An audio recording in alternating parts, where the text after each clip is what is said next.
अस्सलामुअलैकुम दोस्तों, मैं हूं असलम आलम और आप देख रहे हैं गल्फ़ एक्सपर्ट। टाइपिंग सेंटर में काम करने के लिए एक आदमी चाहिए, इसीलिए आज की वीडियो आप लोगों के साथ में शेयर कर रहा हूं। इस वीडियो को आखिर तक ज़रूर देखें ताकि आपको पूरी जानकारी मिल सके। सब कुछ जानने और समझने के बाद ही कांटेक्ट करें।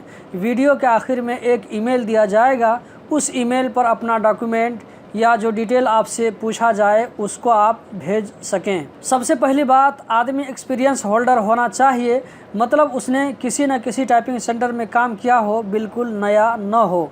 दूसरी बात, अरबी और इंग्लिश मालूम होना चाहिए। नेशनैलिटी नेपाली या बंगाली होना चाहिए। उसके पास इकामा होना चाहिए एआरा या नकल केफाला के लिए। फूड और एकोमोडेशन, सैलरी के बारे में बातचीत कांटेक्ट होने के बाद किया जाएगा। उम्मीद करता हूं कि बात वाज़ेह हो गई होगी।